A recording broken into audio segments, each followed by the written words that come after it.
नहीं होता था। आप जानते होंगे कि हरहुआ पकड़ुआ शादी होता था, पकड़ पकड़ के शादी होता था। बिहार में कुछ ऐसा ही हो रहा है, पकड़ पकड़ के मंत्री बनाया जा रहा है।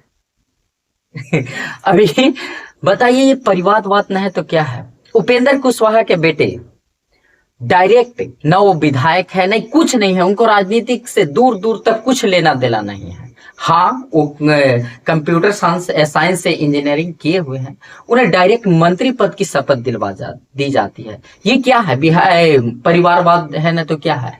लालू प्रसाद के बेटे, जब दोनों बेटे चुनाव जीत करके आए थे, तो जब उन्हें मंत्री बनाया जा रहा था, तो इन्होंने एनडीए की और उपेंद्र कुशवाहा और एनडीए के सारे लोग ने कहा था कि परिवारवाद दिखा रहे हैं। ये क्या है? परिवारवाद न है तो क्या? उपेंद्र कुशवाहा की पार्टी में ऐसा कोई नहीं था कि उनके बेटा इतना पढ़े, उनके बेटा इतना ज्ञान रखने वाला? कोई पार्टी में नहीं था ऐसा।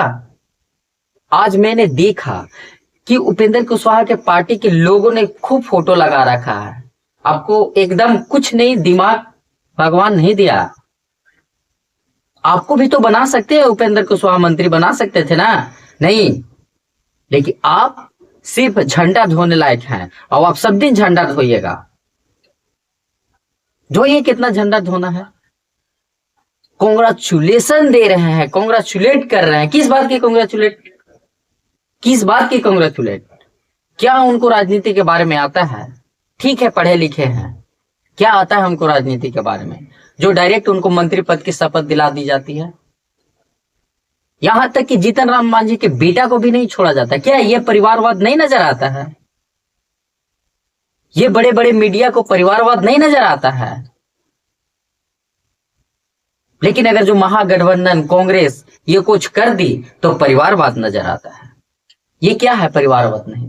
पहले अपने पत्नी को टिकट देते हैं, उनको जिताते हैं, और फिर बेटा को सीधे डायरेक्ट वो लैंड करवाते हैं मंत्री पद की शपथ ग्रहण। क्या है ये?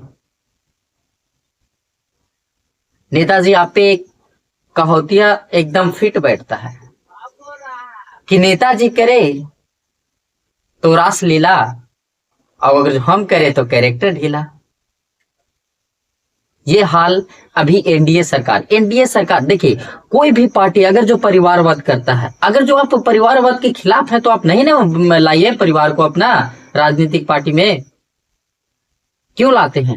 नीतीश कुमार अपना बेटा को नहीं ला दिए, वो भी तो ला सकते थे, मंत्री बना सकते थे। कुछ नहीं, ये सब पहले होता था ना कि राजा के बेटा राजा बनेगा, अब नेता का बेटा मंत्री बनेगा, और बाकी झंडा धोते रहो।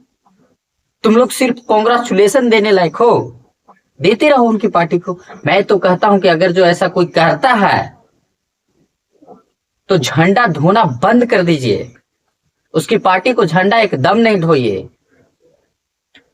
नहीं, आपको तो चुनाव आएगा फिर झंडा लेके चल देना है। उनके बेटा मंत्री बने और आप झंडा धोते रहो, दरी बिछाते रहो, मंत्री जी के बुलाते रहो, चेयर लगाते रहो, और कहते हो कि ये मेरा पार्टी है तो ये मेरा पार्टी। किस बात की पार्टी यार? किस बात की पार्टी? जो मंत्री जब बनना हो तो अपना बेटा को बनाता है मंत्री। किस बात की जाति? क्या कुशवाहा जाति में और कोई नहीं था मंत्री पद के शपथ ग्रहण करने के लिए? क्या उनके पार्टी से कोई ऐसा नहीं था पढ़े लिखे व्यक्ति जिसे मंत्री पद की शपथ ग्रहण करवाया जा सकता था? लेकिन उनके बेटा ही क्यों नजर आते हैं? तो अपना बेटा को सेटल करना चाहते हैं राजनीतिक में। उनके बेटा को क्या नॉलेज है राजनीति का? राजनीति का एबीसीडी भी उसको आता होगा, लेकिन डायरेक्ट सीधे मंत्री। और कहते हैं कि उसके अंदर एबिलिटी, क्या एबिलिटी है भाई? वो कंप्यूटर साइंस से बीटेक किया हुआ है, उसके बाद क्या एबिलिटी है? राजनीति के बारे में क्या जानता होगा? मैं तो कहता हूं कि ये पार्टी, अगर जो कोई भी पार्टी ऐसा करती है तो झंडा धोना बंद कर दो। उतने नहीं, जब चुनाव के समय आता है तो जो झंडा धोता है, जो दरी लगाता है, जो टेबल बिछाता है, जो कुर्सी लगाता है, उससे पैसा करोड़ों में लिया जाता है, तब उसे दिया जाता है टिकट।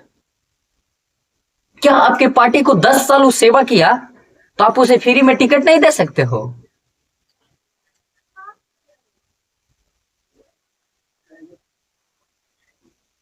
और कहते हैं कुशवाहा जाति के हैं।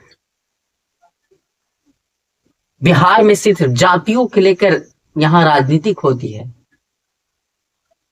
2023 में इन्होंने पार्टी बनाया, उपेंद्र कुशवाहा ने, और देखिए 2025 आते आते अपने पत्नी को सेटल कर लिया और बेटा को सेटल कर लिया।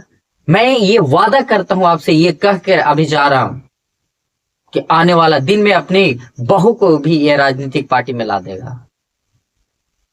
एकदम पक्का है कि ला देगा। ये परिवारवाद नहीं नजर आता है एनडीए को? ये क्या है?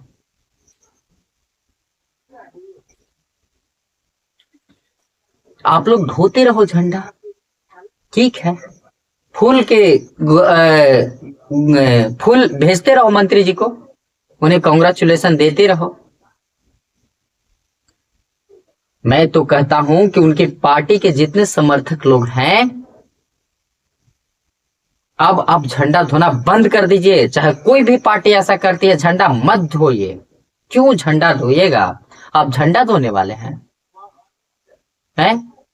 मोदी जी आते हैं तो ऐसे ही बोलते हैं। मोदी जी जाते हैं, मोदी जी के भाषण मैंने खुद सुना है, खुद उनको ऑब्जर्व किया है। मोदी जब जाते हैं गुजरात अपने राज्य में, तो वहां उन्होंने एजुकेशन के बात करते हैं, इंफ्रास्ट्रक्चर के बात करते हैं, वहां बेरोजगारी पर बात करते हैं, वहां इंडस्ट्री लगाने पर बात करते हैं। और बिहार में जब आते हैं तो क्या बात करते हैं? 10 kilo ration, 5 kilo ration free में दे रहे हैं। 400 रुपया से बढ़ाकर 1100 रुपया कर दिए। आप ये क्यों नहीं कहते हैं? कहा यहाँ 100 फैक्ट्री लगवाएंगे, हम इंडस्ट्री लगवाएंगे।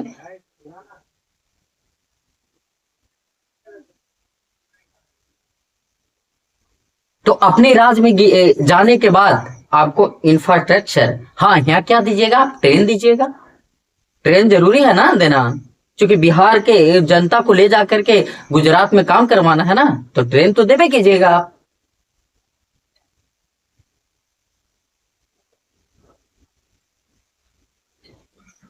ढो झंडा, जितना ढोना है ढोते रहो। और अपने बेटा के अभी बेटा बना है उनका मंत्री, अभी उनके रिलेशन के आने वाले होंगे ना, वो भी मंत्री पद पर शपथ ग्रहण कर लेंगे। और आप लोग उनको फूल के हार बनाकर पहनाओ और कुर्सी टेबल लगाते रहो। मैं इतना ही कहना चाहता हूं अपने बिहार वासियों को कि आप समझो, ये नेता पहले वाला ही जुग ला रहे हैं। पहले राजा के बेटा राजा बनता था ना, अब नेता के बेटा मंत्री बन रहा है। तो क्या फर्क? वही आ रहा है। समझो, झंडा वैसे व्यक्ति को ढो जो समय पर आने पर तुझे भी मंत्री बनाए, तुझे भी विधायक की टिकट दे फ्री में। ये नहीं कि आपसे 2, 4, 5, 10 लाख 10 करोड़ रुपया लिया जाए। बाकी जैसा जिसकी मर्जी करते रहो। जय हिंद, जय भारत।